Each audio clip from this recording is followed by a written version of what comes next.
welcome to the Nikki Maduro Show. I'm Nikki Maduro. She's Kim McAllister. I'm just pressing buttons over here. We're making everything go backwards. We have our cocktails. We're going to talk news. Thank you for being here because there's all kinds of news that drives us to drink. And thank you all for being here. As always, we are 100% crowdfunded. We do this because you are here. So if you could give us a thumbs up to show your support for the show, it would be so appreciated. And as always, we are doing this because we can with your Patreon, PayPal, and Super Sticker support. So if you can throw it a couple bucks our way, we really do appreciate it in any way you can. And of course, if you throw us a super chat during the show, we read it live on the air. So thank you guys so very much for being here.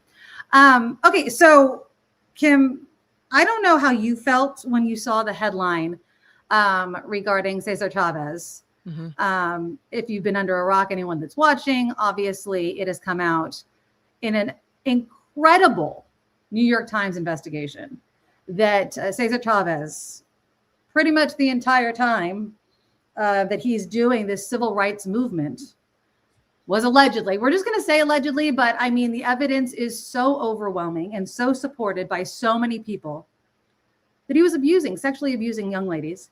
Not only that, Dolores Huerta, who was right by his side, married his brother and do as much part of the movement with the UAW as he was.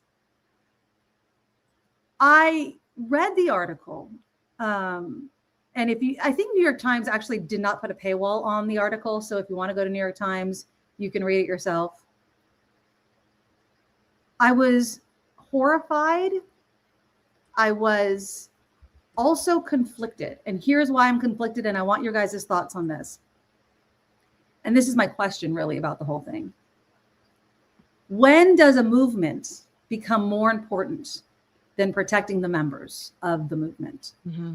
Because that's just what I kept thinking about, is why did no one say anything? And when you read this article, the same, I'm not going to say excuse, but reason was given. I didn't want it to hurt the work that we were doing. And some people were like, they wouldn't believe me anyway, right? But it was this overwhelming, no one would have heard me. And I didn't want it to take away from what we were doing.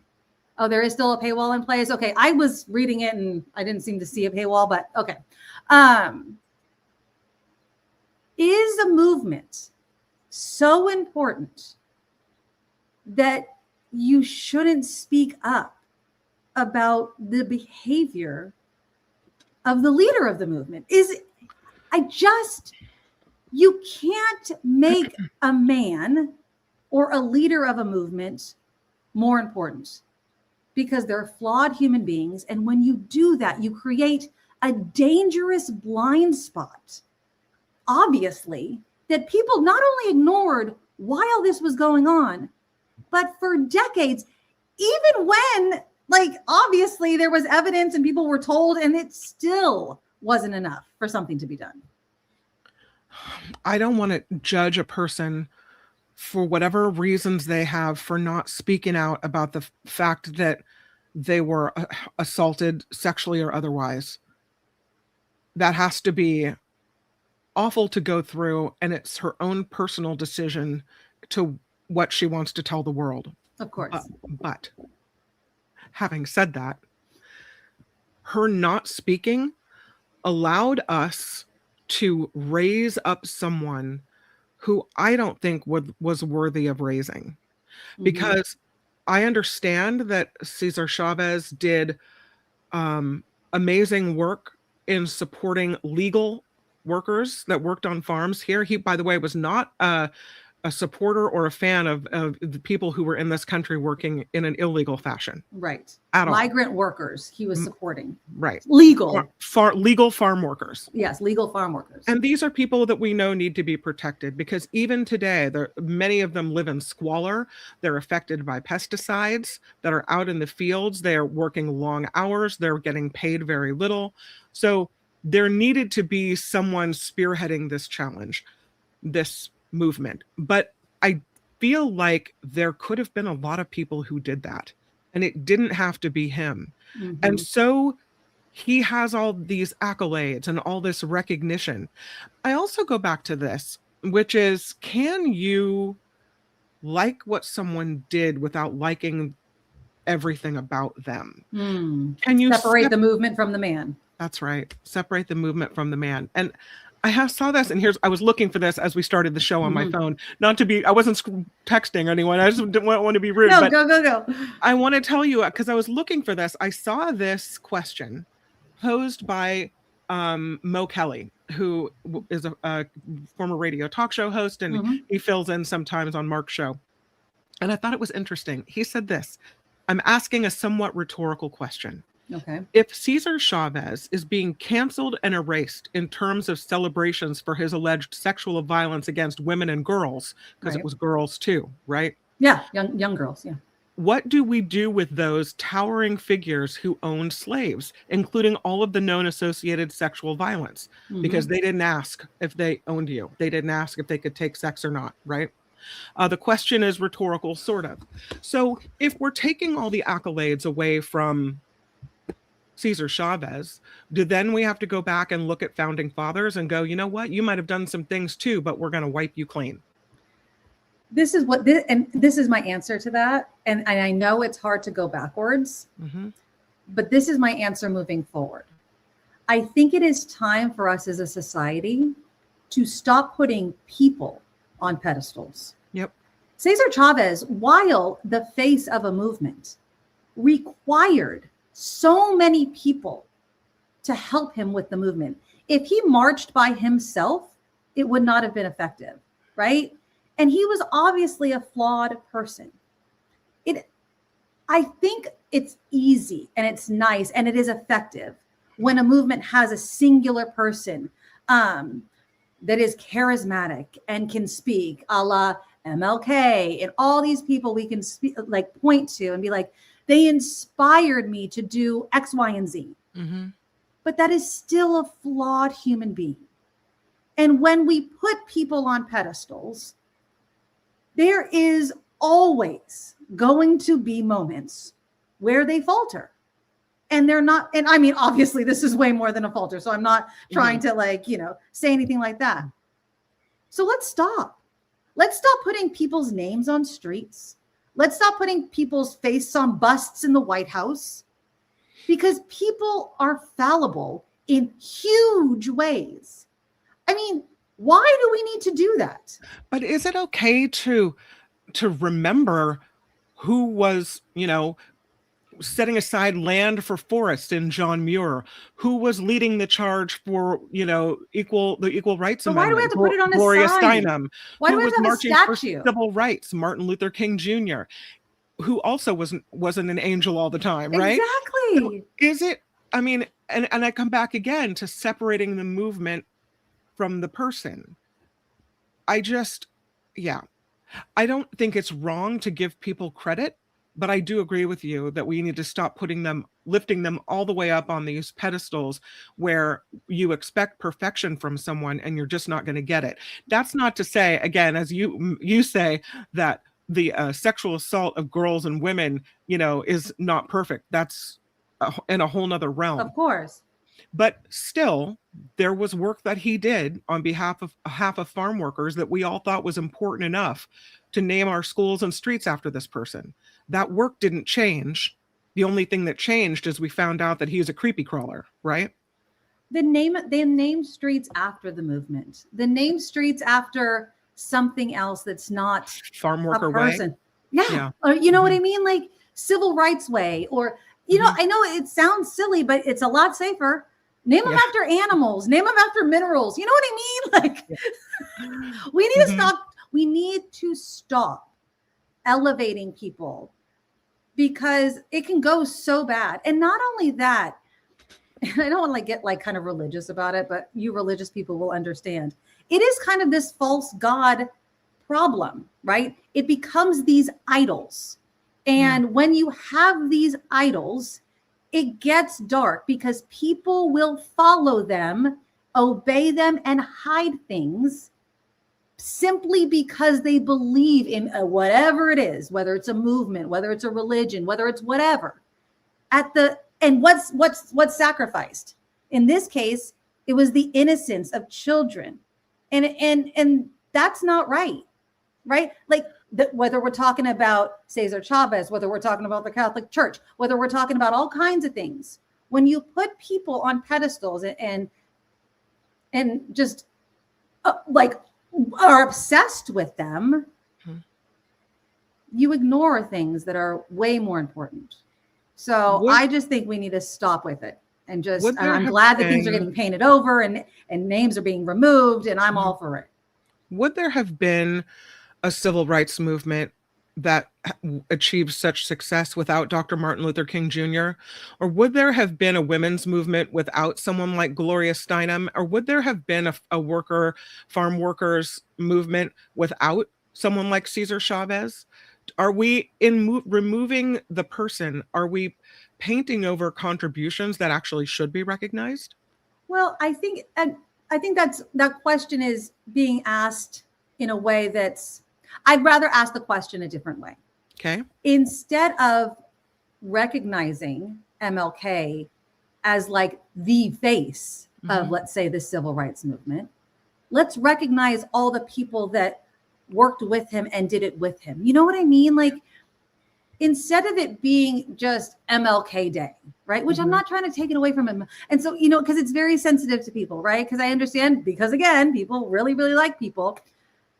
He didn't do it alone. He didn't phone bank alone. There are people that were up all night with him. Yeah.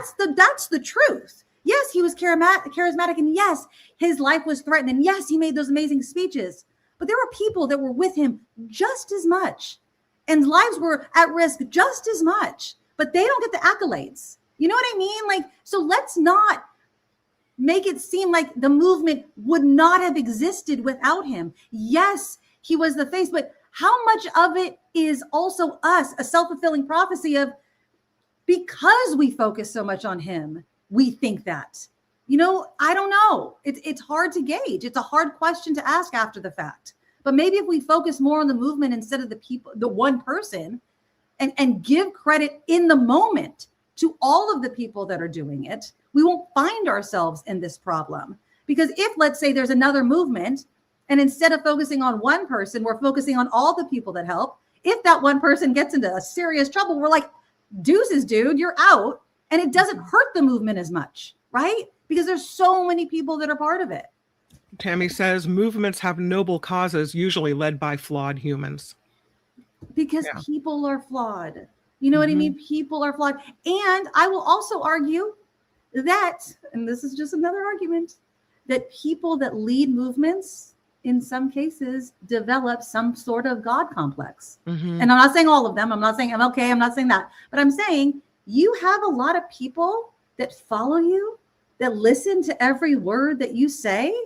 Then you probably do feel like you can tell a little girl to go into the room and drop her pants and not tell anybody. And she would be too scared to tell anybody. Does that make sense? You know what I mean? Like, it becomes where that person also starts believing the same bullshit, right? Like, I can do no wrong. I put myself also up on this same pedestal that all of you are putting me on. It's not healthy. It's not healthy. So Gordon says it was wrong, but why destroy all the good he did? And that's the thing. But it's not destroyed. I don't think the good he did is being destroyed. I think we have, farm workers are in a better position today because of the work he did. But do we want Cesar Chavez Elementary or Cesar Chavez Boulevard in San Francisco or, whatever it is? No, I don't think we do. No, and I'm totally fine with it. I'm totally fine with Farm Workers Day. And you know what? I'm also proud of the response. Yeah. You know what I mean? Like, I am proud to see that when allegations are made against a man, that women are believed. You know what I mean? Like, because also the evidence is so overwhelming. I mean, Dolores Huerta coming out is kind of the biggest nail in the coffin, but I think, just the letters. Did you see the letters? There are letters in this New York Times article written in little girl, like teenage girl handwriting, that is so obvious that there is some sort of inappropriate relationship happening between this girl and Cesar Chavez. Like, no, it's awful. Dolores Huerta is 96 years old.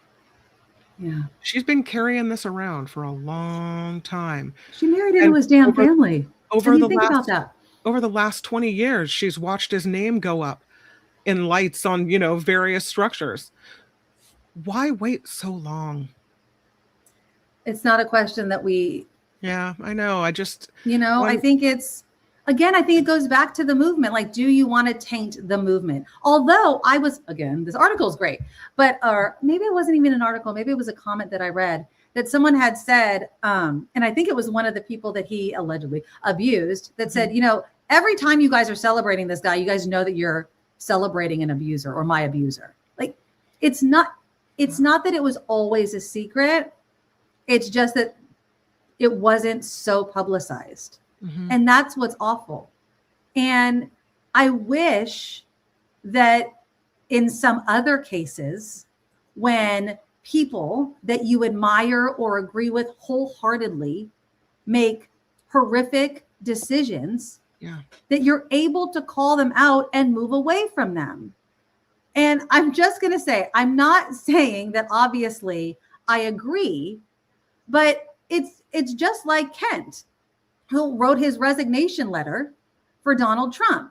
Now, again, I am not saying that I agree with the guy, right? So if you also don't know, what was Kent's title? He was with, hold on, I'm gonna do this wrong. So are you talking about Kent? He was the former director of the U.S. National Counterterrorism Center. Okay, Counterterrorism, so that's right. he would know, right? He would know whether or not Iran actually posed a threat to the United States. And if you haven't heard, it's kind of days old news, but he wrote a resignation letter to Donald Trump and basically saying, I resign. And he's full MAGA. Okay, so that's what I'm saying. Like, I don't agree with this guy, but I agree with him in this case. Not so MAGA anymore. But he's like, I don't agree with this. There was no threat. You've taken us into this war, and basically saying you should change your mind. That blows my mind so much because, again, why would you do it unless you truly believed it? So for people saying, oh, these women want to just, talking about Cesar Chavez, they just want to hurt a man who can't defend himself. Why? Why would you do that? There's no benefit for these women to make up these lies. None whatsoever. Because in some ways, it may hurt their movement. I don't think so, but it may. And there's no benefit for Kent to do it either, right? Because it hurts the movement. It hurts the movement of Donald Trump for Kent to come out and say, you're wrong. So obviously people should be listening if the counterterrorism official who is supposed to know whether or not a country poses a risk to our country, says, no, this was wrong. And we're seeing it time and again. Rhonda says, so much of this seems to be an era in time that we're escaping where men did whatever they wanted. And part of that, I think, rings true, but also, I don't know that we're escaping that era in time. Look at the Epstein files. This is not so far in the past. No. And you've got, half the country still lining up behind Trump when there's some serious allegations made by girls, young girls. Yes, exactly. This is so disturbing. And yet still, his name is going up all over the place. No, exactly. He's mandating it and paying for it in most cases, but still. And where are the people that should be standing up and being like, that's a line in the sand for me? They're not. No. And that's what makes me sad. I'm glad that people are doing it for Cesar Chavez, but they can't seem to do it because of this cult of personality that they have for Donald Trump. And it's ridiculous. But politically, are they able to do it? I wish they could. I wish molesting children was enough, but apparently it's not. And why not? Because people don't believe women. What about our society is so effed up that we don't believe women, that we don't hold people accountable, and that we're so ingrained in the status quo and the way it is that we don't take steps to change it? Because of sexism. I honestly believe it's that simple. Because of sexism. There's as much of many women as there are men. And but I also believe it why do goes we down to tolerate it? I mean, for lack of a better word, and I know it's overused, it's the patriarchy. It's how our Mm-hmm. country has been set up from the very beginning. Because there are women that truly believe that a woman should never be president. That is a male job, and truly believe that. That makes my head hurt. I just had you want something to make your head hurt? I literally just had a conversation with a person who said with a straight ass face that a teenage girl that was showing too much cleavage is more responsible for being quote unquote either groomed, molested, or ogled by a man simply because she was showing off too much skin. Seriously? So if you don't think that society is yeah more responsible than an adult because she's showing too much skin, had a straight conversation, and I just couldn't believe what I was listening to. I hope you unloaded. Do you know me? Yes. Thank you. But again, why did they say that to the wrong person? But again, it's a patriarchal, sexist. What was she wearing? What did she do? Women, what time of the month? It's all these antiquated things about women, right? And Tammy, we're losing more and more rights, women especially. And honestly, women, some are doing it to themselves. We've said that time and again. You know what I mean? So, I know I keep saying that, but yeah, it's just, it's hard. Now, I hope, there's not going to be a reckoning for Cesar Chavez. I mean, he doesn't know that he's losing his holiday. It kind of sucks that the reckoning is coming decades too late. But it's not too late for Trump. You know what I mean? So we have time, people. We can hold him accountable for Epstein if people would just wake the hell up. I don't know how many things Donald Trump can do that go against every single promise he made to MAGA before they wake the hell up. I really don't. Until there are more Joe Kents out there. I just don't understand. There are more people that are MAGA people that have voted for him repeatedly that are now getting frustrated. I hope so. I've seen it. I've saw some video of it today. There are more people who are now like, now I'm the dummy. And I think, and here's what Democrats have to do, because on one hand, it goes beyond Democrats, anyone who's a patriot, right? Because we can be so angry that people didn't stand up for the Constitution and didn't stand up for what was right, basic American principles, and let this person steamroll us. But somehow we have to allow people the grace to realize and come to these decisions so that we can move in the right direction. I just don't know how to not be frustrated with stupid people. I have to say it that way. Like, and I know that I'm not helping the situation. Like, calling someone stupid isn't helping, but I have this mindset where I think they're not the best and brightest. Like, they're in a cult. That's not how you do it. You don't tell people they're not the best and brightest. Yeah. They've been duped. Yes. Right? They're not the sharpest tool in the garden shed. So how do you stop thinking that way and allow people the grace to come into their own mindset? And but I have to get there, and I struggle. You just have to ignore them. I mean, again, you guys know that my situation where I have very close people in my life, you just ignore it. And believe me, it's so hard to not be like, it's like, I look around and I go, fine, what are we doing? My bank account's not better. We're in the middle of a freaking war, right? Yeah. Like, things are insane right now. And I have less than zero trust that this government has any effing clue what is going on. Pete Hegseth has no idea what is going on. Kash Patel has no idea what is going on. These people have no idea what they're doing. And our allies are not going to help us because Trump's thrown the middle finger at them time and again. Why are they going to help us? Speaking of not the sharpest tool in the shed. Jesus. It's frustrating knowing can't that stand people this dude. like this are in charge. Like they're not good thinkers. I want the people that went to school and studied military strategy, not who just, served in the Marines as a communication specialist for one tour and then came home to be a TV guy. I want someone who really understands, when the people Trump fired during his first go around were in charge, those are the people that kept him in check. Those are the people that said, exactly, we really shouldn't invade Iran, Mr. President, right? At least you knew that if he was in office, there were still some adults in the room.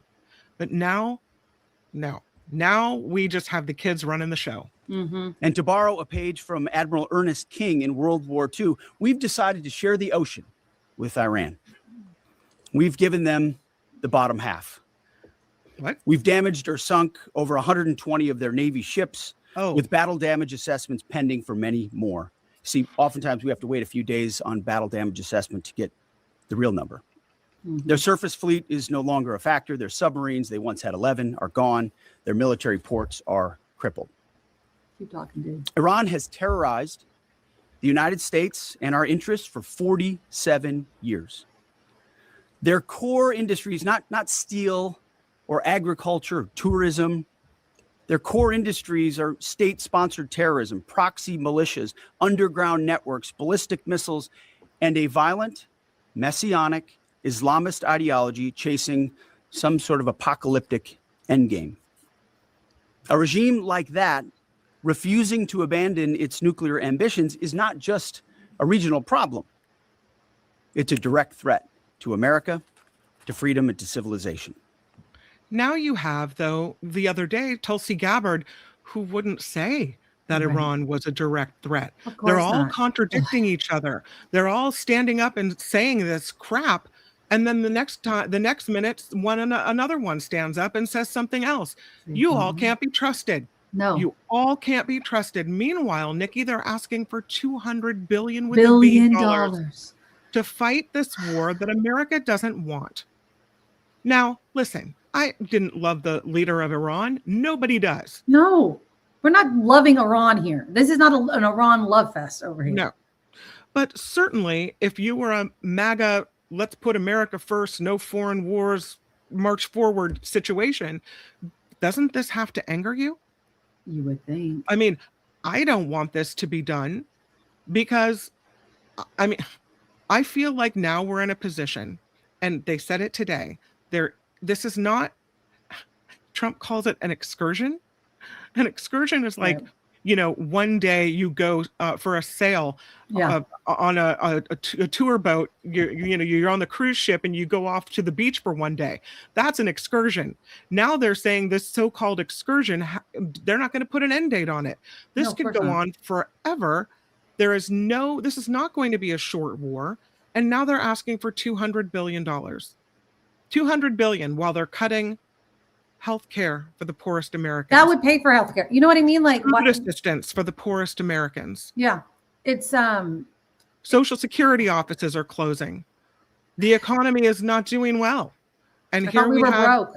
I thought we were broke, right? But apparently we have $200 billion to build a new country, to regime change. They've offered nothing. They've offered no proof that this was an imminent threat. They've offered no proof that this was a necessary war. And even our allies, our long-held allies, which Trump has managed to offend up one side and down the other, but I think would still have our back if we had another, horrible attack like September 11th. These are our friends that when push comes to shove and we need them, they are the coalition of the willing and they help us out. But they're all looking away like, they don't want to be drawn into what you're doing. Right. They weren't consulted. They're like, you didn't ask us what the hell's going on. And the reason why is because Donald Trump and Pete Hegseth would then have to explain what they're doing. And they don't know what they're doing. Yeah, explain it. They cannot explain what they're doing. Can't explain why they're there. They can't explain how they're getting out. They can't explain what the end game is. Because what are you going to do when you destroy Iran? We're not doing regime change, but you are.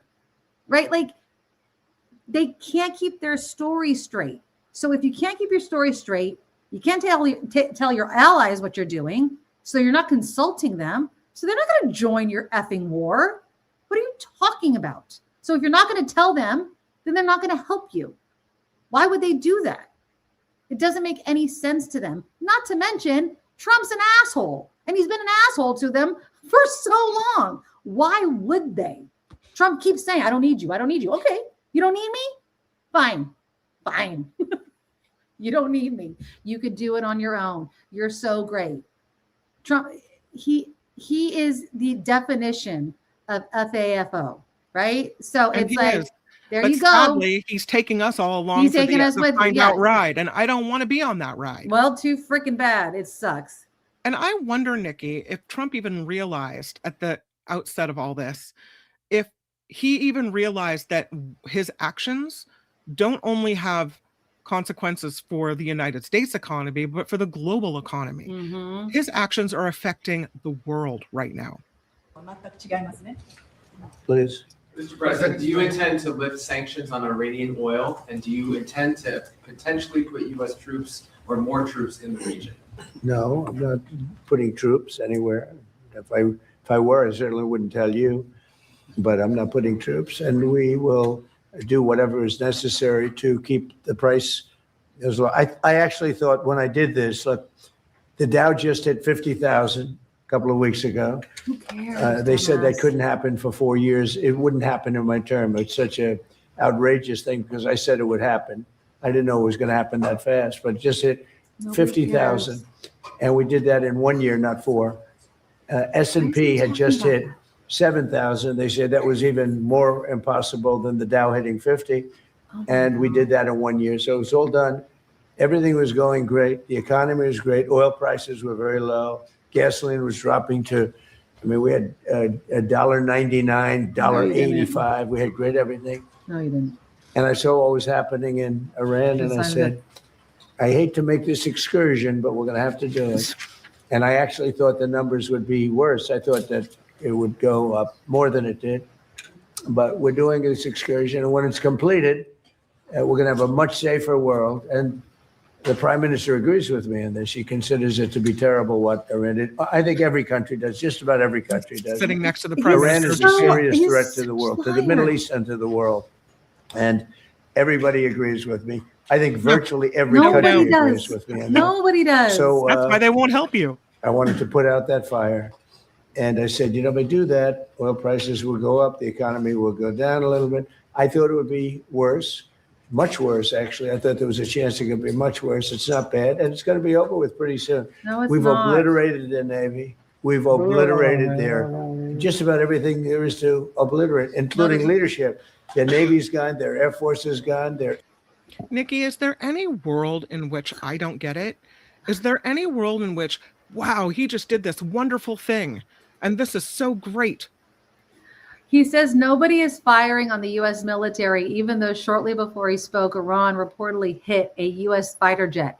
Every time his lips are moving, he is lying.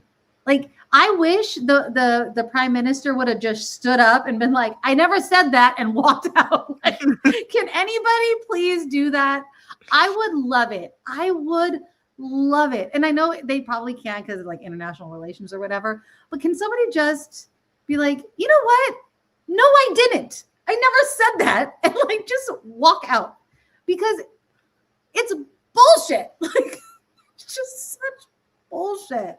I just, I don't know if you heard this awkwardness. But oh my God, yes. Suanne Do said, you have yeah, the did you video?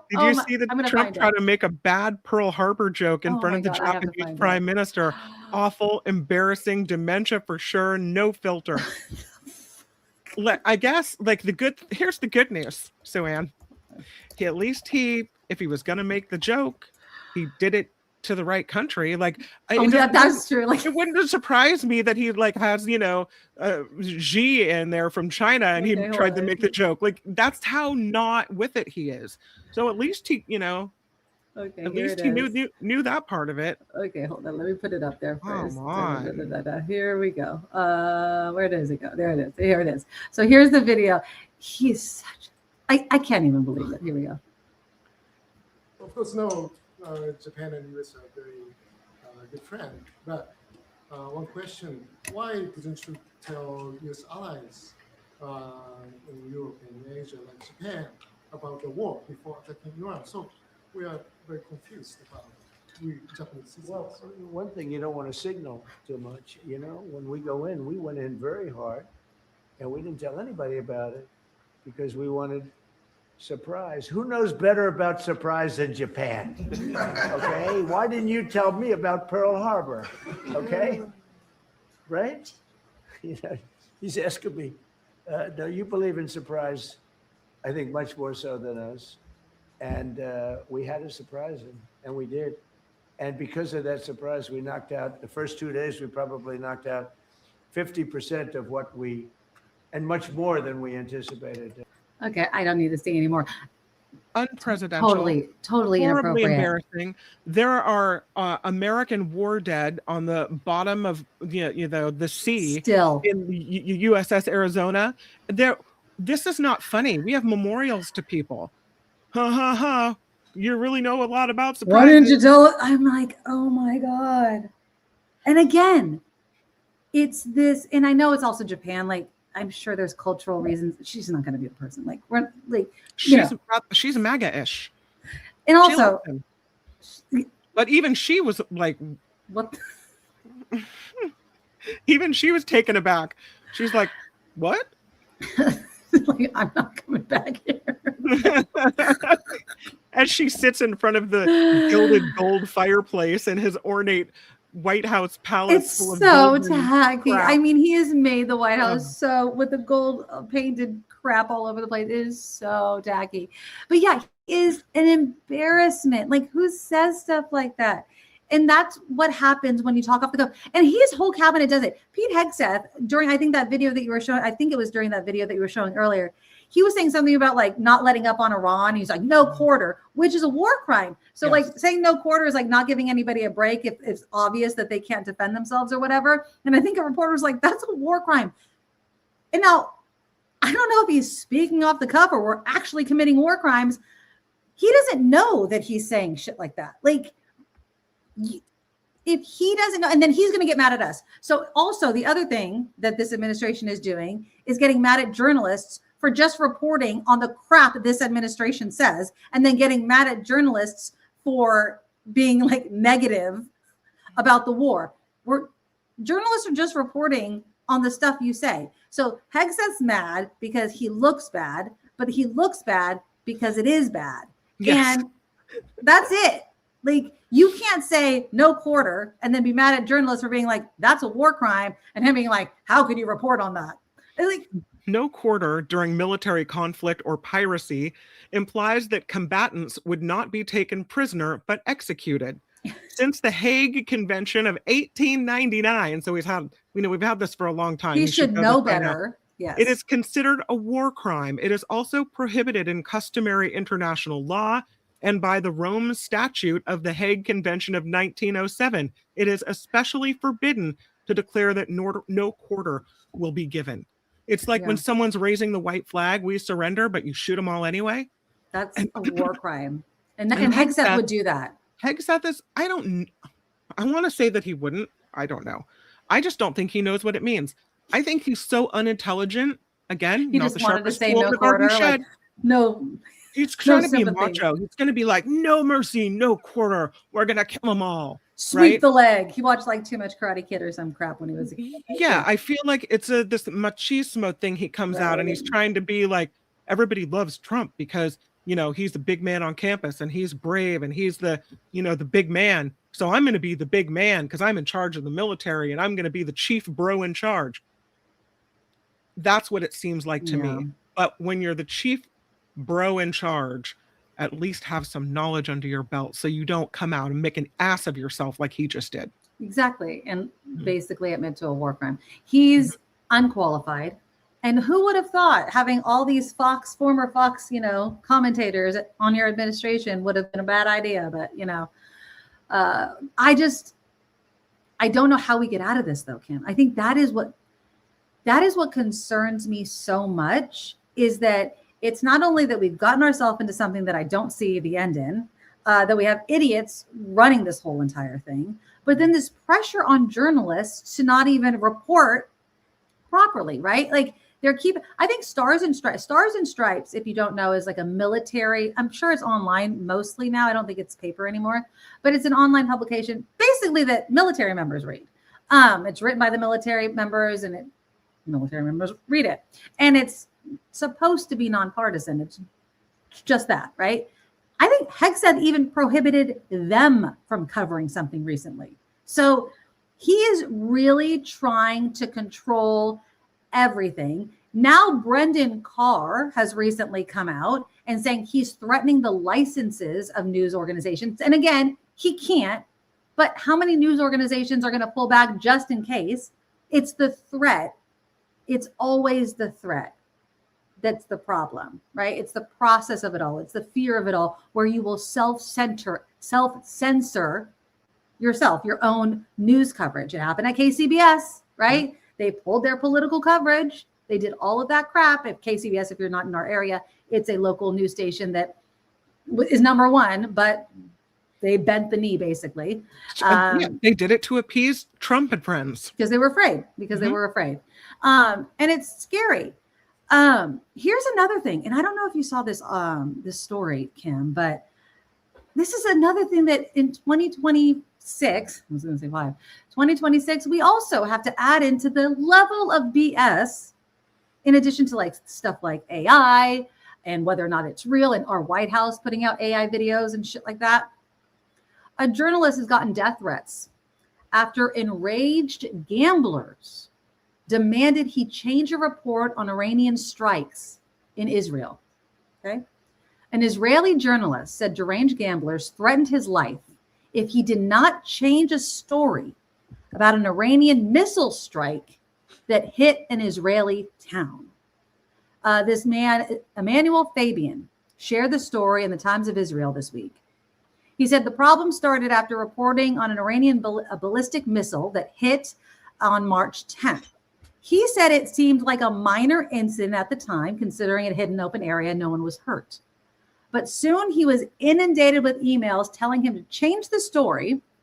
Someone named Aviv emailed him saying it was not a full missile that had hit the city, but merely an interceptor fragment. So basically the point was people were gambling on whether a missile would hit. And since he said it did, and they gambled on it, and it was reported, people were threatening his life. Wow. So we don't just have, and obviously this is not in the United States, but we could see it happening here, right? We don't just have Brendan Carr. We have gamblers trying to influence the amount of information that's coming out. Do we have to gamble on everything, including you can gamble on games everything, and gambling whether a missile is going to hit your village or your town? But think about it, how far it will go. If you know that you can make millions of dollars by doing X, Y, and Z, I mean, sports is one thing, and it's already come out that people have like thrown games or not made the shot or whatever, right? I mean, that's just the tale as old as time, but now it's becoming much more common. But like, even in the sports world, those side bets, like Gatorade color, I mean, how hard is it to pay off the guy that makes the Gatorade color, right? Just be like, hey, I'm going to put $50,000 down, make it orange. I'll share it with you. How hard is that? Now make it politics. Make it anything. That's where it's going, people. We got to rein this shit in. But the cat's out of the bag. We can't. It is so awful. It is so awful. Oh, hold on. I just moved something. Hold on. I have this headline I up. don't know, man. Gambling and people betting on politics and missiles and war and profiteering off of that is awful. Mm-hmm. But this scares me. This one really scares me. The FCC, I find that other morally bankrupt, but this is an authoritarian tactic that is now facing Americans. The FCC chair threatening to revoke the broadcasters' licenses over their coverage of Iran. If a reporter, an anchor, Mm-hmm. doesn't report a story the way they want it, Mm-mm. if we tell the truth that is not to their liking, because all they want is their propaganda, that apparently we're supposed to keep duping the American people and keeping the electorate uninformed. That's what they want, so that what they can just steamroll, do whatever they want with no pushback, with Exactly. Americans just, going Yeah. with it. Oh, That's sure. exactly what Brendan Carr is saying. Yeah, because that's we're not exactly gonna what get he's the saying. information. This is incredibly un-American. And This that is incredibly why unpatriotic, and this should scare everyone. that is the process I was just talking about. He Mhm. can't do it if these broadcasters have a spine and aren't like KCBS, CBS, ABC, the other ones that just bent the knee, paid off whatever, or did whatever. Mm. They would look. Brendan Carr will lose if it goes all the way to the U.S. Supreme Court, because obviously we have the First Amendment. That's not the threat. The threat is the process. That is the point. The point is the fear. It's just all of the hullabaloo all around it. They know they will lose, but it doesn't matter because the whole process of getting there is the point. It's just like what Trump does all the time, right? He breaks the law, he violates the Constitution, but by the time it gets to the courts, he already got what he wanted, right? So Brendan Carr will just make these people self-censor themselves. He got what he wanted. That's all. He doesn't need, you know what I mean, for it to pass. He just is going to threaten it. And so all of these broadcasters are going to be like, oh, okay, let's just pull back a little bit. That's self-censorship. They're not doing what they would have done anyway. It's bullshit. Thank you, Cindy, so much for the $10 donation. What happened to do unto others as you would have them do unto yourself? Why do people claim to be religious yet not be humane?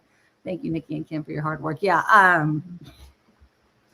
We talk a lot about religion, and that is literally the only rule I follow. Honestly, I just treat people how I want to be treated. It's really not that hard. No. It's not hard to be a good person. Would you want that done to you? That's it. Just ask yourself that. People wear the JD thing, like what would Jesus do? You don't have to ask Jesus. I mean, you can. That's a great, thing to ask. But what would you want done? Would you want that done to yourself? Would you want to be treated that way? Yeah. It's a good question, but thank you again for the donation. Yeah, thank you very much. This show is on because you make it be on. Absolutely. And so thank you, guys. we need the contributions to keep Absolutely. going, to pay for the platforms and everything else. So thank you so much for that. So appreciate it. I do have a video, since you brought up religion, that I saw on Brian Tyler Cohen. I really enjoy his work. Mm-hmm. But he ran this piece from James Talerico. Okay. And I found it to be so powerful. Okay. So here is a look at... I love Talerico, by the way. I know. Here's a look at what he said. Sorry, it takes me a minute to get it all situated. Oops, and now I have to pause it, and I have to put the sound up. I'll get it right, Nikki. Here it goes. Here we go. No. I insulted Jesus. The President of the United States just said that I insulted Jesus. So stick with this, because this is You really want to know powerful. what insults Jesus? Kicking the sick off their health care while cutting taxes for billionaires. You know what insults Jesus? Deporting the stranger and separating babies from their mothers. You know what insults Jesus? Bombing innocent school children in Iran and sending our brave men and women off to die in another forever war. You know what insults Jesus? Covering up the Epstein files and then refusing to prosecute a single person in them. I am not a perfect Christian. I don't claim to be. There's only been one perfect Christian, and he was crucified on a cross 2,000 years ago. Jesus told us, he told us to love our neighbors as ourselves. He told us on earth as it is in heaven.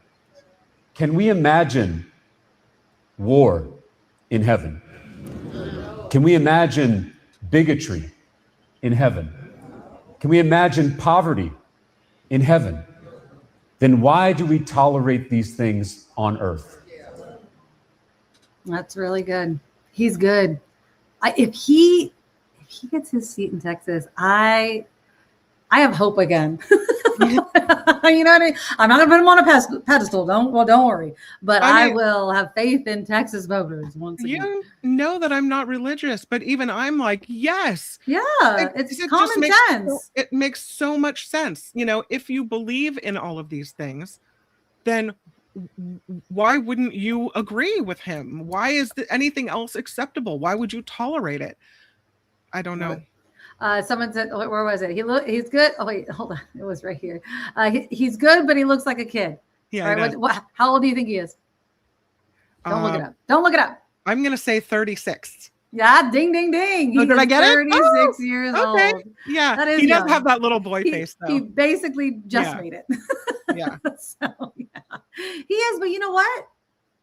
He speaks very eloquently and he gets his point across. And I think he's reaching the right people that he needs to reach using the terminology and the words and the angle. And I don't use angle in a bad way, but the perspective, I think perspective is a better word, that he needs to reach Texans, Republican Texans, you know, so we'll see what happens. And, you know, 36 might be a kid, but when I was 36, I was an adult. I had bills, I had kids, I had a lot of crap on my plate. So for someone to say, I think I was more involved in the economy, in the housing market, in schools, in what happened in my community. Not that I'm not older people were, but I'm not 21, 36 years old. If I'm 36 years old, I am in it. So I think he knows exactly what people need at 36 years old versus a quote unquote kid.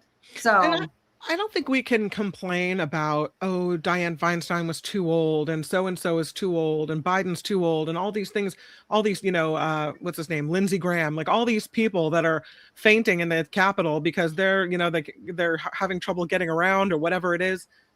You can't say too old, too young, right? There are say too old. It's all congressionally. It's congressionally mandated that you have to be a certain age. He makes the requirement. Oh, boom, yeah. I see what you're saying. Yeah. And so yeah, I don't think he's too young.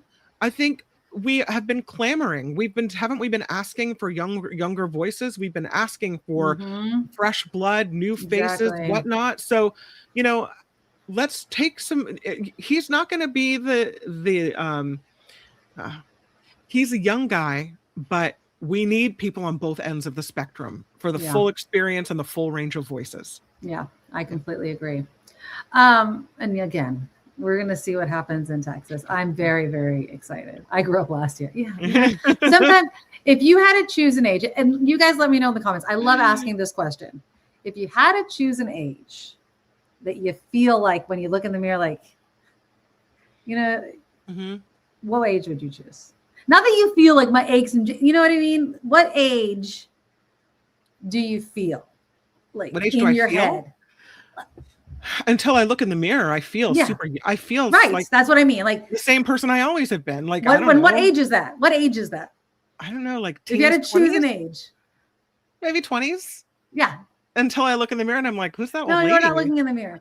I would say, and it's not like I'm choosing the best age, but I would say like 26. Even though I had kids at that age, I would say 26. Sometimes it blows my mind that I'm the age. I'm like, oh, am I this old? Sausalito Vicky says, no, age is relevant. It is relevant. It is? Oh, for like a politician, you mean? Yeah. I mean, I agree, but do you disagree with what I was saying about 36? I think as a politician, 36 is a good year. I think the reason they chose 35 is for the reasons I was saying. Yeah. Like, you're a home buyer, you're a taxpayer, you're most likely a family person. You're in the economy. You're feeling every part of it. You may have even lost a job. You might be laid off. Like, there's all kinds of things that are impacting you at that age that I think is a very good part or a point in life, I should say, that makes you good for politics. I think 36 is great. I really, really do. I don't have a problem with his age. I get that maybe he doesn't have, the same experience as someone in their 50s or 60s, but I like that we have more people with different varying viewpoints based on where they are in their life. Yeah. I think that's good. Vanessa hasn't grown up at 56. Good. Don't grow up. So, totally overrated. Yvonne says, I lived on my own at 18 and a half. Doesn't mean I was a full adult. Yeah. Oh, you're grown up now.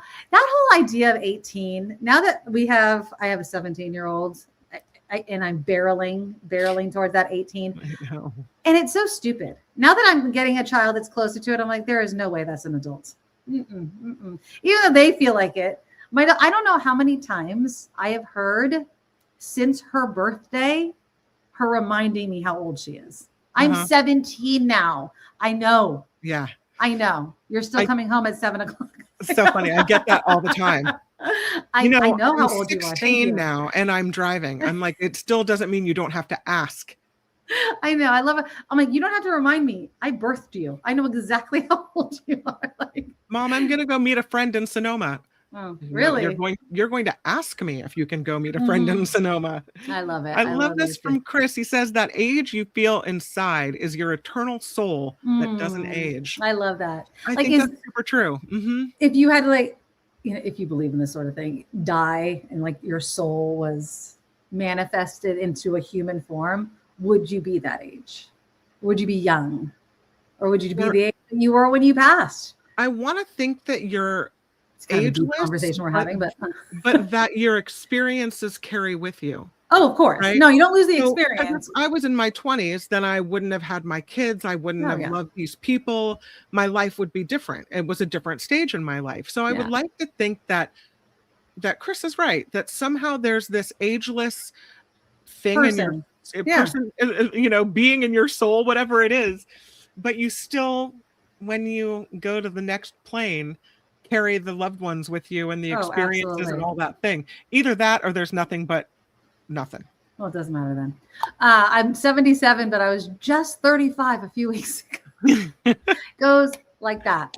Mentally 28. Hey, I love it. I wish I was 21. I cannot stand being 43. They say your 40s are the most exhausting decade of your life. That was the whole survey that came out recently. Your 40s are the most. I'll say, yeah, I'm in my 40s. I'm tired. Here's a secret. I think 40s are hard because we're trying to do all the stuff. This is specifically for women, but men, take a listen, because if you have a woman in her 40s that you're living with, then this applies to you too. Trying to raise the kids, or trying to have the job, trying to make the money, trying to set ourselves up for retirement, trying to be financially responsible, trying to be a grown-up and do all these things while at the same time going through menopause, which makes you, it's like a dirty trick the world is playing on you, right? So you're pissed off, you're tired, you're just trying to make it through every day. And then you turn around and all of a sudden there's 50 staring you in the face. So, you know what I always think about when I hear things like that people weren't supposed to live that long except for medicine and modern technology. I go, we were supposed to die a long time ago. That's the problem. Not to be morbid or anything, but we weren't supposed to live this long. That's the problem. Oh my God. 28. These are the ages people feel. Ricky felt 30, but he's 71. Let's see. Nit says, I used to think I'd never feel old. I now feel old. No, yeah, it's hard. You know what I mean? It's really hard sometimes how old you feel without looking in the mirror, I smacked my knee into a dishwasher, maybe, the edge of the dishwasher, someone left it open. Oh, yeah. I left it open. And I turned around and I smacked my knee into the side of it. I swear to you, I've been hobbling around for the last 6 months or more. Yeah. Yeah. Whereas before, 2 days, I would have been back to normal. Now you stretch wrong and you're screwed for a week. You know what I mean? That's age for you. Okay, let's talk. I have 2 stories. Now that it's the last half hour, I have 2 age stories since we're talking about age. That's very interesting. And I'm glad I put these in here now that we're talking about age. Here's one that has to do with young people. Okay. And parenting. So you let me know especially you, Kim. I'm very interested in your answer to this. Okay. So people are complaining and have filed a complaint because Waymo is allegedly allowing minors to hop in their cars by themselves. Now, obviously, some people are saying you shouldn't allow minors to be in a Waymo car by themselves. But other people are saying, well, hey, it's better than being in a car with a strange person. What do you think? Let me know in the comments as well. Would you rather have your... Okay, so I mean, obviously these are teenagers. Okay, so the complaint alleges Waymo has been knowingly violating the conditions of its state permit transporting unaccompanied minors. It doesn't have a specific complaint in this, like the age, but I'm going to assume it's a teenager, not a 5-year-old. Okay, so because they're getting the Waymo, they have an app on their phone. Oh, people. So let's just assume let's say a 15, 16-year-old. Let's say it's a 16-year-old. Let's just do 16. No, let's do 15. Let's do 15 because if it's a 16-year-old, they might be able to drive. Let's say it's a 15-year-old. Would you rather have a 15-year-old get a Waymo, a driverless car, or call an Uber or a Lyft with a stranger driving? And let's make it even worse. Worse. It's your daughter. So it's not like a boy because we're going to be sexist about the whole thing. Okay. First, I want to rewind. Okay. Okay. I don't care if it's a 6-year-old or a 15-year-old.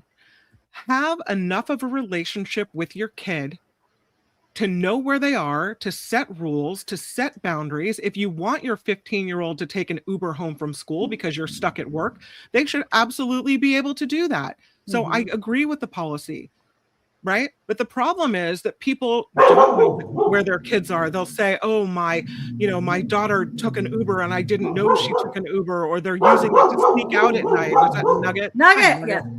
So you wonder, like, what are parents doing? Why is it that they're upset with the company that Waymo is, allowing it? Why aren't they setting the rules for their own kids? It doesn't matter what the Waymo policy is in this house. If I tell you you're not taking a Waymo by yourself, you're not. Or if I tell you, please take a Waymo home from high school today, you will be, right? I mean, don't you make the rules? Where's the parental responsibility? Well, okay. What if you say it is? Do you think it's okay for a child, an underage person to take a Waymo? Let's say you do. You say, okay, you can take a Waymo. Personally, yeah, I probably would not let a 6 or 7-year-old take a Waymo. Well, no. My 6 or 7-year-old. I wouldn't let a child ride in a car by themselves. Okay? No, but a 15-year-old. Anything could go wrong, right? So I would say we've seen those things stall at intersections. A little kid might know what to do. When you get in, it's locked from the outside. What if it catches fire? Like, they're not old enough to handle anything that could happen. What if someone hits your Waymo? Like, there's a lot of things there that could go wrong, right? Right. But not all 15-year-olds are created equal. Right. I feel like I have a 15-year-old that's pretty much able to handle some stuff. Other people, like I would suspect that Jacob at 15 is not Julia at 15. I love them equally, but we all grow up at different speeds, right? Yeah. So what I would say, yeah, for one, I might not say yeah for the other until maybe he's a little older. Whatever. You know your kids. You set the rules. You figure it out. So yeah, I think minors should be allowed depending on your own rules and your own feelings about your kids. I've not What about taken a Waymo. Okay. Okay. Oh, hold on. Can you hear me? Yeah. Can you hear me? Okay. Sorry, I thought my mic wasn't Yes, on. thumbs up. Okay, so I've never taken a Waymo. So I think for me, that's the pause I would have. Not necessarily that, and obviously my daughter drives, so I can't imagine the situation now. But if my daughter wanted to, I think it kind of goes along your lines. What if something happened? I think my daughter would be able to, and my son definitely. I think my daughter would be able to get. The only thing is people don't like Waymos. And that would be my worry. Not what would happen in the Waymo, but what people would do to the Waymo. Because people don't like Waymos. So that would be my one fear. And then what if she gets stranded? Would she be able to call another Waymo? And then she has to stand outside the Waymo and those sorts of things. Now, because I've never driven in a Waymo, that's the other thing that gives me pause. I've never experienced it. And so because I haven't experienced it, it's a bit weird. And personally, I don't like it. I don't like Waymos. I don't like them. We've seen them driving all around San Francisco. I guess I'm not scared of it. don't I like them. understand Have you that ridden things in could one? go wrong. I haven't. Okay. I haven't why? personally ridden in one. I've not had the occasion to or needed to. I mean, I kind of have my own wheels, so I don't need to. But I'm reminded of a case a long time ago, back when we were at KGO, of this girl, this teenage girl who was walking to high school. I want to say her name was Sienna or Sierra. Sierra And Lamar? yes, thank you. Gone, missing. I would rather have my kid take a waymo to school Mm-hmm. than you don't know what's going to happen when they're out in the world. Exactly. Anything could go wrong anywhere. Yeah. So if my kid was in danger or stranded or whatever, I would rather have them have that as an option. Yeah. It is kind of sad though that like society is that way. Like we would rather have nobody at the wheel of a car with our child than to have some possible, well, a weirdo. Because again, I guess if it was a female driver, and again, you can get a female driver on Lyft. Now Uber is starting that where you can request a female driver, which says something in and of itself about society. And I'm not saying all men are bad, but it just says something, right? But that we would rather have that than have a stranger driving our car around or our children around. But again, I still don't like it. I don't like waymos. I don't like. I don't know. Well, they're expanding. They're going to more and more places and more cities. That, you know, they're on freeways, they're at airports, they're in Texas and California and New York and all these other places. So get used to it. And now they have those little boxy ones, those little boxes that, you know, on wheels that they can roll around in there. Robots, driverless cars, AI, it's all bad. I don't particularly like it. And you live in the heart of the Silicon Valley. What is wrong with you? Did you see, and I don't have the video up right now, but in Cupertino, this was like a week or so ago. I don't know if you saw it, you can Google it. A Cupertino hot pot restaurant had robots. And one of their robots apparently whacked out and started like throwing crap around, and they couldn't get it under control. And I'm like, I saw this. Have you seen this video? Yes, I watched the video. It was like tossing chopsticks and all over, and they couldn't stop it. I'm like, that scares me. 3 people to commandeer this robot, which was breaking plates and then wouldn't stop dancing, which is kind of funny until, you know, I was reading an article about this earlier where they were like, okay, what if it hit a kid? Because it was kind of strong and powerful and flailing around. It's a robot. It's metal. Yeah, exactly. So if they don't have a plan to power down their robot waiter, I'm sorry. There's not a lot of trust I have so far in this technology. So no, I don't like it. I don't like it at all. I don't care if I'm in the heart of Silicon Valley. The heart of Silicon Valley is greed. I'm sorry. They're going full steam ahead. We talked about AI. We've talked about AI so much. They're moving fast and breaking things. That is the motto of Silicon Valley. And guess who's breaking? People. Oh, and plates and chopsticks. And here's the video. This is so this is a hot pot. Look at this. Now it is kind of funny, but it's not funny that they couldn't turn it off. You know what I mean? Like, and why was it doing it?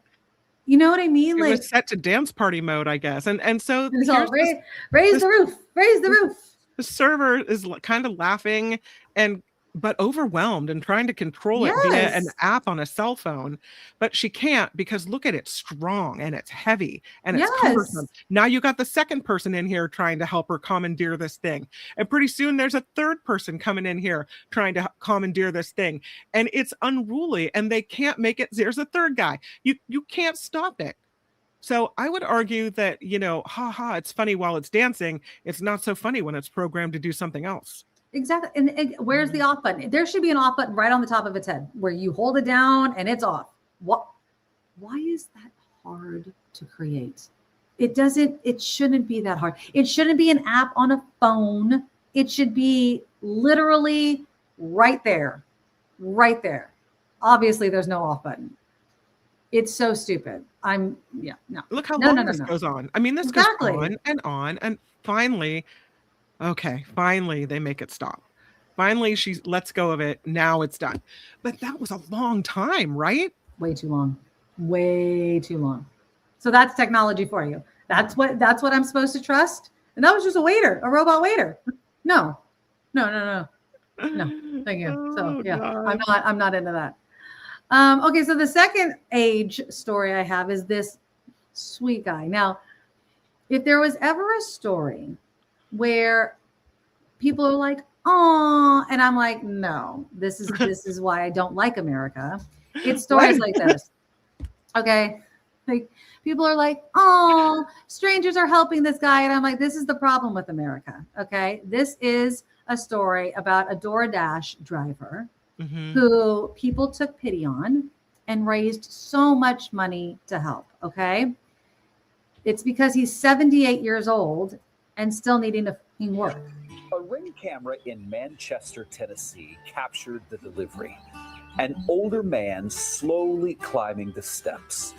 His name is Richard, and Brittany Smith, the homeowner, saw the video and decided she wanted to find him.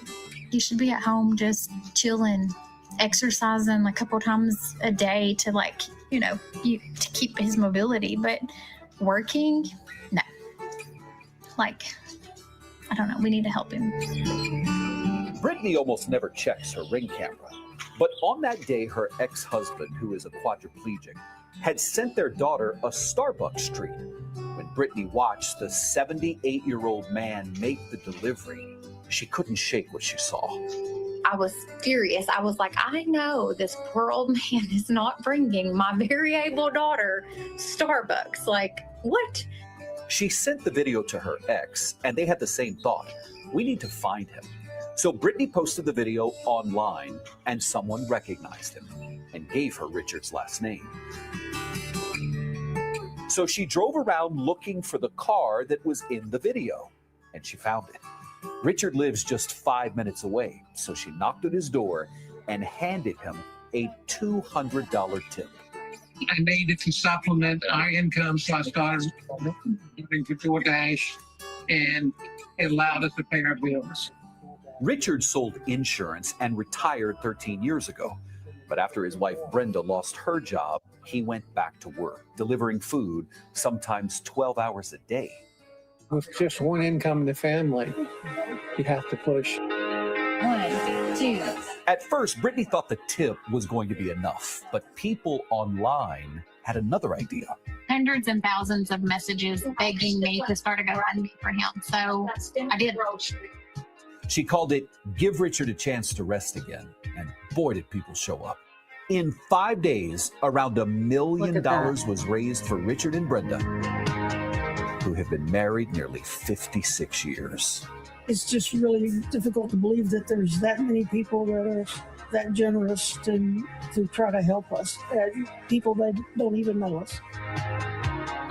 Oh, and if you're wondering what Richard might do next, he says he wants to continue delivering, just not as hard and not as often as he used to. But he says, Okay, that is really sweet, but no.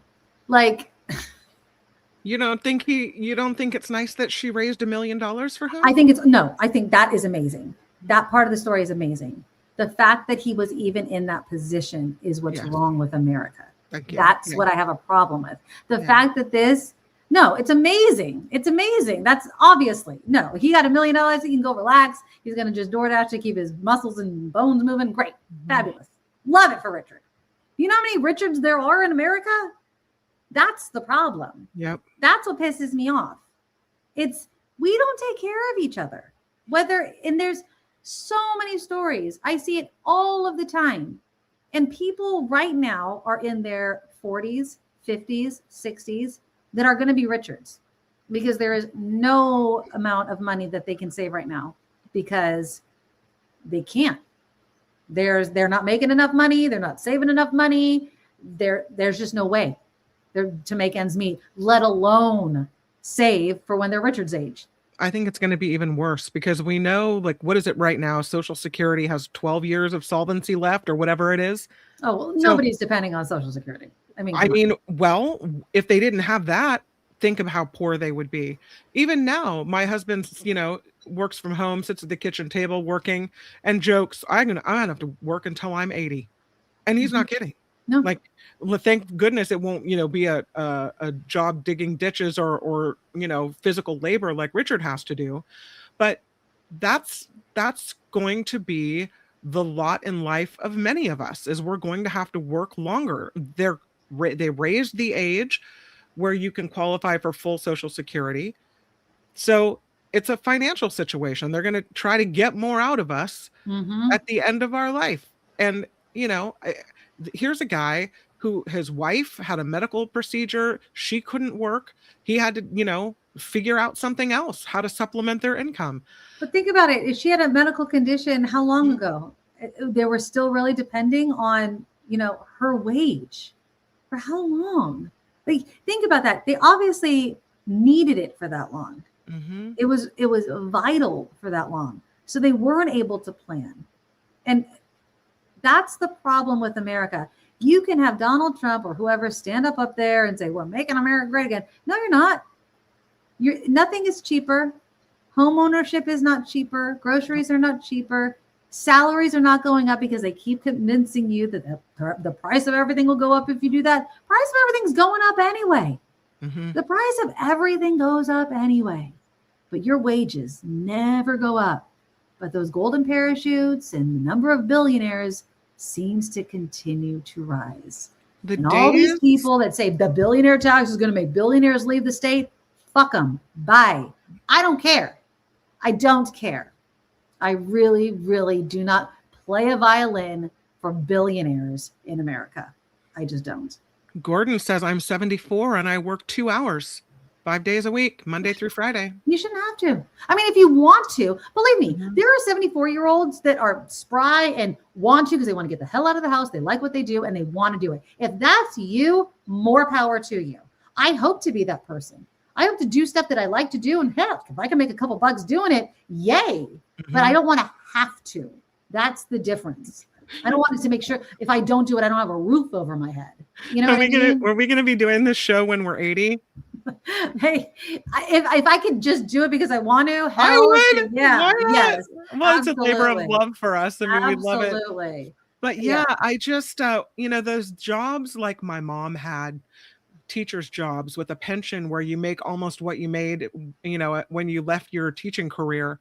Those are few and far between now. Now teachers hired today, they get much less. Those absolutely. Pension jobs, those, the jobs where you had a big retirement, it's not the same anymore. And it worries me that a lot of us aren't going to get that, or our kids aren't going to have that.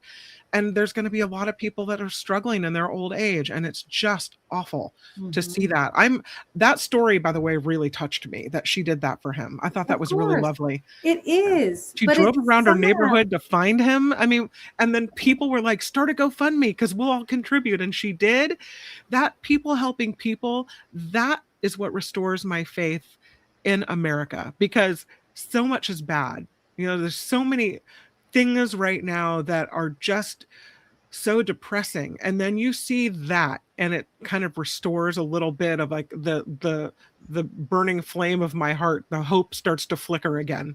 Well, I agree with you, but what I would love is if that flame would grow into a fire where people would realize that everybody could have that if people would vote the right way.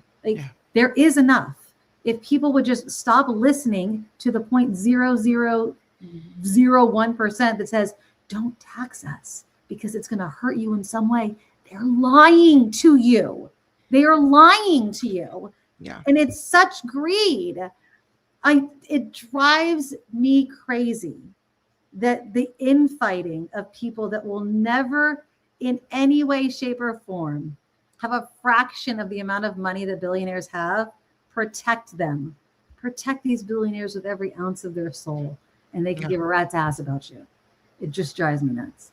Mindy says you too will be called the Golden Girls. I'll take it. I'm going to change the name of the show. Two old ladies drinking and talking politics. I'll be drinking my mules till the cows come home. Absolutely. Yeah. And ranting teacher Lori says, I need my Social Security. That plus my teacher pension will just allow me to live here. Need to get well enough to work at least part-time again to pay for veterinary and dental care, and emergencies. Mhm. And it shouldn't be that way. And I'm not saying like you need to, when you retire, you need to be on like extravagant vacations and buy a new car every year. No, but I want to be able to, this is my dream retirement. I want to already own my home so I don't, I guess, just pay property taxes if they don't go away. But I'd love to just own my home. So all I have to worry about are the taxes, you know, not worry about putting food on the table. And yeah, if I could go on and I'm not a big vacationer. I do not spend frivolously. Like if I can go on a vacation, maybe every few years or so, that'd be awesome.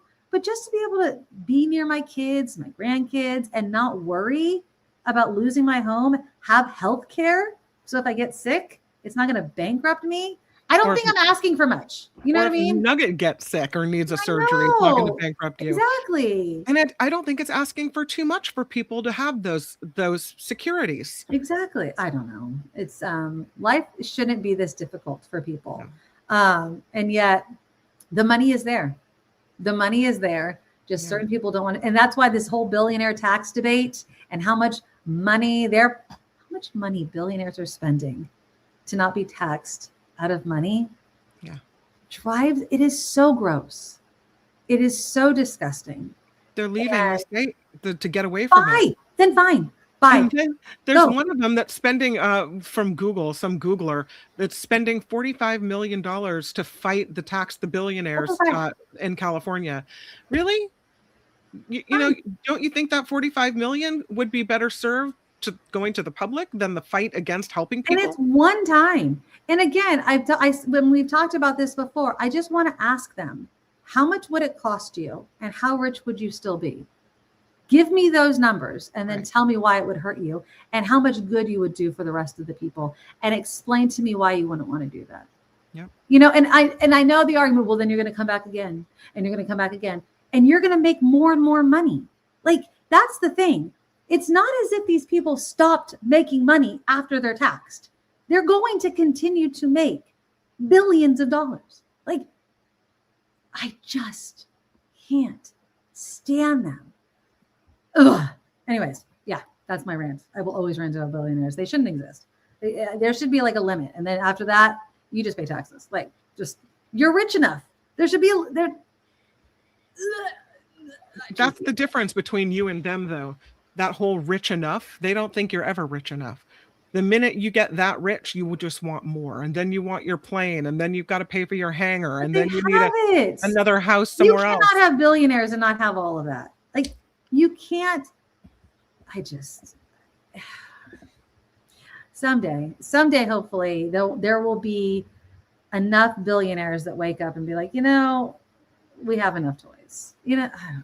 It's just, it's disgusting. I hope the billionaire tax passes. And you know what? There's one thing that billionaires can't buy if they keep threatening to leave California. And they can't buy California. You can't buy this location. You want to leave? Buy. Then you can go live and open your door in whatever effing state you want to live in. And when you open the door, you won't be here. And then you'll have to live with that. You won't open the door and have our beautiful weather and have our Pacific coast. You won't have that. Now, if you're fine with that, fine. Kick rocks. But if you want to have our beautiful coast and our beautiful weather and every single, you know, season that you want and being hours away from everything you want to do, stay here, pay the tax, and shut the fuck up. That's it. You know? I don't think it's that difficult. You're still rich. I don't think it's going to pass. I think they're so powerful. It's not, because and people they'll are spend stupid. enough, and they'll fight. It'll be lost, you know, thrown under the courts and the battle there. And I just don't think it won't. And so, as much as we talk about tax the billionaires or, you know, make people pay their fair share, it's not going to happen. I hate them. Whatever. I'm sorry. But you know who I don't hate? Who? Is all of our listeners who love being here, and we really, really do love them. So if you guys can please, of course, click that thumbs up button, because it shows YouTube that you love being here every week, and we love you being here every single week. And we want to give a big thank you to Cindy, who gave a $10 donation to our Super Chat and Super Stickers. And remember, the Super Chat and Super Stickers are always live, even when we are not. So you can always donate. Leave a comment. We read our comments after the show and throughout the week. So if you want to donate to keep us on the air, because we like being here every week, we do really appreciate it. Because again, We're only here because you want us here, and Yep. we are 100% crowdfunded. So all of the ways to support the show are in the show notes. We love PayPal because PayPal doesn't really take a cut. So we love PayPal, but if you want to be a monthly Patreon subscriber, we love Patreon subscribers as well. So any way you want to donate, we really do appreciate, and we love you guys so much. So we will be back next week, 5 o'clock on Thursdays. Please join us. That's 5 o'clock Pacific time for all of you people, other parts of the world. But we love you. Take care of each other. And we'll see you next week. Bye. Bye. Nikki, you're all so awesome. Miss Brown, like a beautiful blossom. You're all so the best. I really can't rest. You're all so awesome. Wow. Okay.